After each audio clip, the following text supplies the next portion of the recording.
following video explains how to use the peak functions on Nextmove Technologies antenna positioner. This requires a radio connection before use. For more information, see the separate video on setting up a radio connection. First, under the Auto Peak window, select the Settings button. Now, select the Peak tab at the top of the Auto Peak Settings window. In the Type field, select the type of peak you want to perform. The type of peak that is right for you, for your specific link, can vary and will not be discussed here. For this demonstration, we will use a cochlear type peak.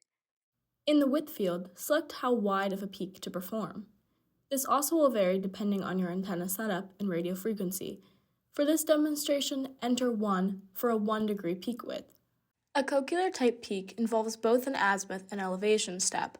The peak step size will be different depending on your antenna size and frequency. However, in most cases, you will want your peak step size to be smaller than the half-power beam width, or similarly described as your 3dB beam width. For this demonstration, we will use a 0.5 degree step size in both azimuth and elevation. The dwell field sets the amount of time in seconds that the positioner will stop after a step has been made. This is to allow time for the radio to settle and report its current signal strength. The dwell time may vary depending on how the radio is used and how quickly it can update its current signal strength. You want to be sure to set the dwell long enough to collect a valid signal level. For this demonstration, set the dwell time to 1. This will allow the positioner to dwell for 1 second between each step. The peak visualization window will help the operator visualize the peak operation they have just set up. This window will update as you change the step size or width and will lay out the pattern that the antenna positioner will go through in a peak operation.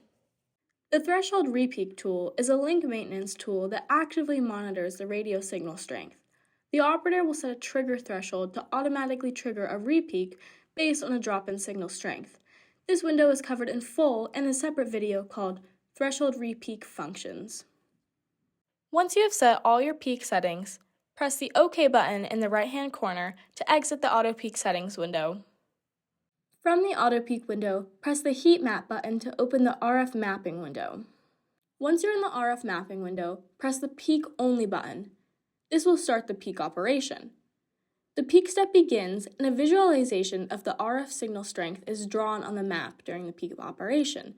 Once the peak operation is complete, the positioner will return to the point with the highest signal strength that is read during the peak process. Back in the Auto Peak window, the heat map provides the operator a visualization of what is going on during the peak or scan operations. However, it is not necessary to watch the scans or peaks. Once you are comfortable that your scan and peak settings are set properly, you can execute a scan and peak or a peak only from the main Auto Peak window. Press the Peak Only button in the Auto Peak window. You will now see the In Progress screen LED lit, as well as the status below peaking, followed by Peak Locked when the operation is complete.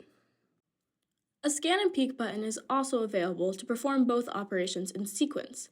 If you have set up your scan and your peak as desired, you can use the Scan and Peak button to perform both operations with just one command.